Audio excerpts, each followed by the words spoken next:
Hoje a especialidade de todo o programa é a oftalmologia. Tenho comigo o Dr. Tiago Monteiro, obviamente oftalmologista. Muito bem-vindo. Olá, boa tarde. Doutor, é aqui uma maratona hoje, são 50 minutos aqui no consultório. Vamos a isso. Vamos a isso? Estamos preparadíssimos. Vamos a isso. Então vamos explicar lá para casa que na primeira parte vamos falar de miopia, vamos falar de hipermetropia, de algumas cirurgias, tema para a primeira parte. Na segunda parte, o Sr. Doutor vai responder às questões dos telespectadores. Correto. É assim?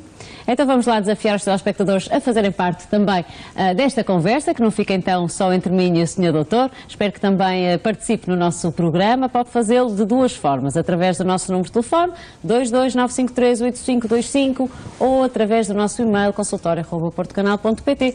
Os contactos estão a passar em rodapé, por isso não perca esta oportunidade. Se tem algumas dúvidas dentro da oftalmologia, é hoje o dia em que deve ligar para o consultório. Está cá o Dr. Tiago Monteiro, todo o programa vai então responder às suas questões só na segunda parte, após o intervalo. Para já, vamos então, vamos começar por falar, Sr. Doutor, destes erros de refração. É assim, não é? São erros de refração. É, exatamente. Antes de mais, agradecer novamente o convite. É sempre um prazer vir aqui ao Porto Canal. Para nós também é sempre um prazer receber. Exatamente. Além de mais, o canal da nossa cidade, que cada vez temos que defender mais.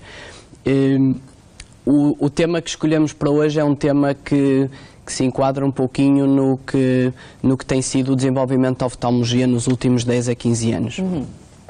Portanto, os erros de refração, tanto os defeitos visuais que nos fazem usar óculos ou algum tipo de correção, tem vindo a aumentar com o passar das últimas décadas.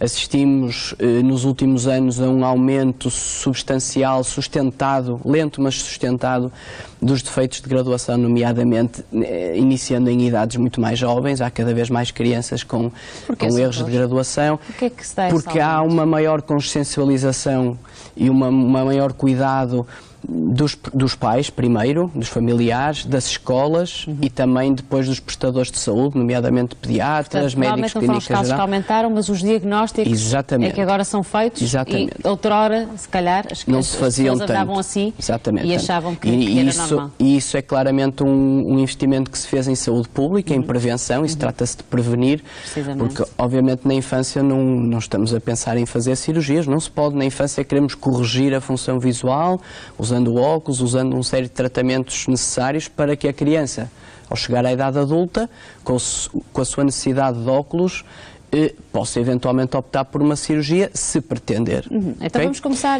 pelo início. Estes erros, que já dissemos alguns, a miopia, mas não são só, se quiser enumerar quais são os mais comuns, a miopia... Sim, a miopia, a hipermetropia e o astigmatismo. O astigmatismo é um tipo de erro de refração que se pode misturar quer com a miopia, quer com a hipermetropia. Portanto, eles podem se combinar. Pode haver um astigmatismo com hipermetropia, um astigmatismo com miopia, ou pode haver só um astigmatismo, etc. O que é mais comum? É mais frequente andar mais comum é haver a hipermetropia nas crianças, é mais frequente porque tem o olho mais pequenino, então normalmente é um olho que tem tendência a ser mais hipermétrope e por isso muitas vezes há uma necessidade dos óculos para corrigir a função visual e muitas vezes para evitar algum estrabismo ou alguma Mas vamos desvio. Então perceber o que é cada um. Porque provavelmente há muita gente que ouve miopia, astigmatismo, mas as pessoas nunca percebem se é ver ao longe, se é ver ao perto. Exatamente. Então vamos lá começar. A grande distinção começa na idade, ou seja, abaixo dos 40 anos não há a partida má visão ao longe ou má visão ao perto.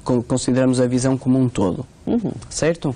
Bom, eu trouxe aqui uma pequenina Vamos maquete. Ver de que forma é que podemos ver. Se calhar nas mãos do Sr. Doutor, pergunto eu à realizadora. Cláudia, nas mãos do Sr. Doutor? Possivelmente. Não tínhamos preparado esta parte, estamos em direto? Não.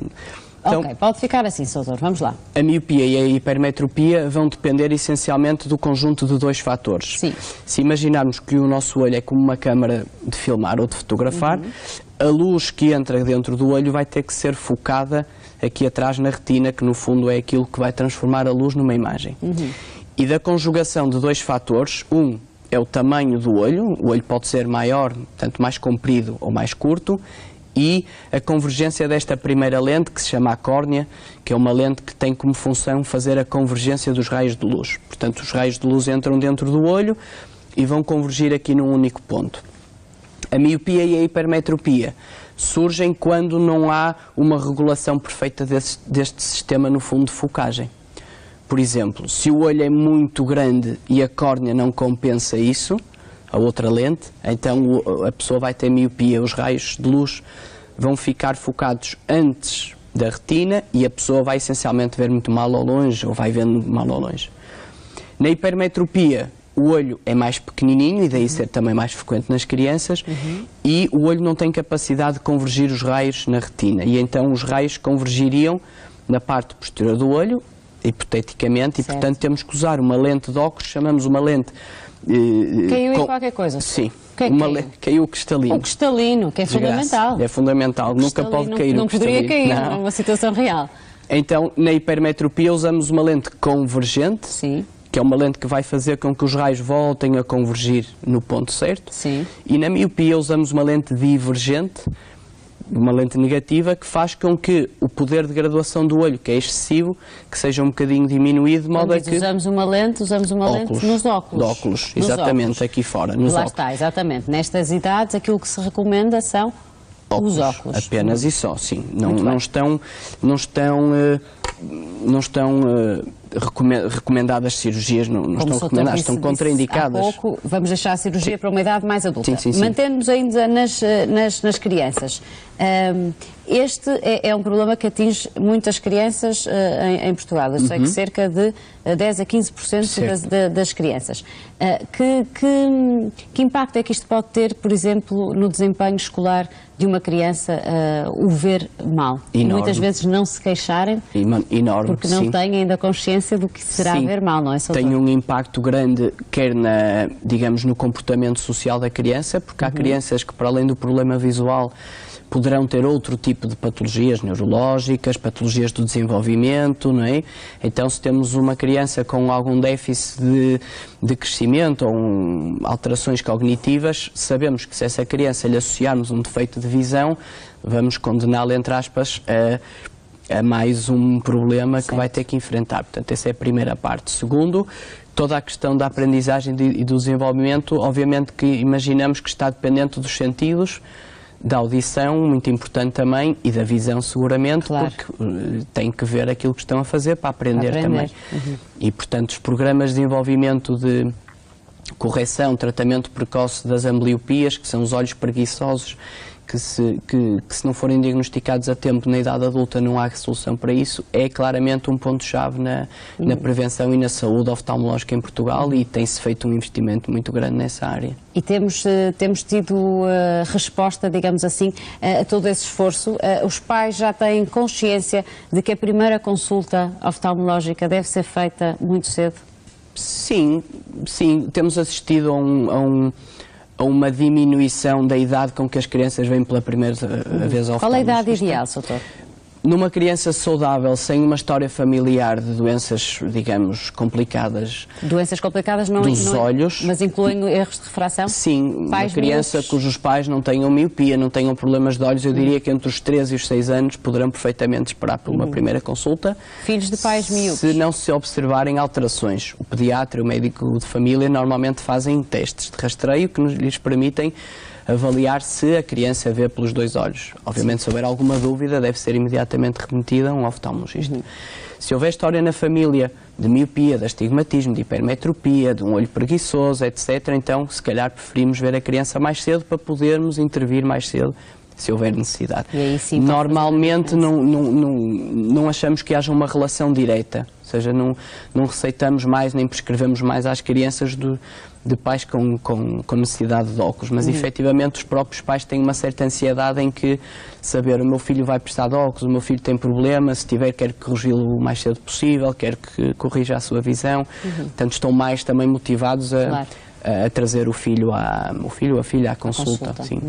Sabemos que hoje em dia os óculos nem sequer são um impedimento para as crianças fazerem qualquer tipo de atividade. Não, nenhum.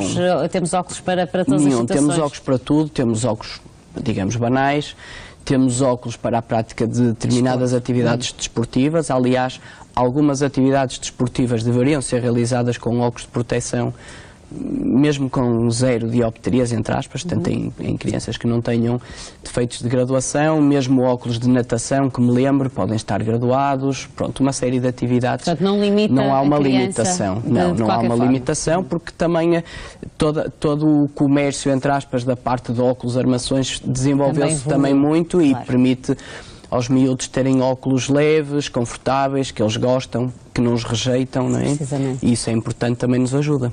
Doutor, disse aí um palavrão, se calhar para muita gente lá em casa, que foram as dioptrias. O que é isto? Sim, as dioptrias, no fundo, é traduzir isto que eu expliquei em termos do que é o comprimento do olho e a distância a que a luz fica do ponto-chave, ou seja, quanto mais longe ficar esta distância em milímetros, isso depois vai se traduzir nas dioptrias dos óculos. Portanto, basicamente, são graus, digamos é assim. É um grau. Quanto uma maior, forma de medirmos. Exatamente. Quanto maior, pior, como sabemos, e, portanto, é uma forma de traduzirmos o defeito de visão que o doente tem. Se tem 1 ou 2 dioptrias, é menor do que o que tem 4, do que o que tem 8, 10, 12, 20, até 30, pelo menos.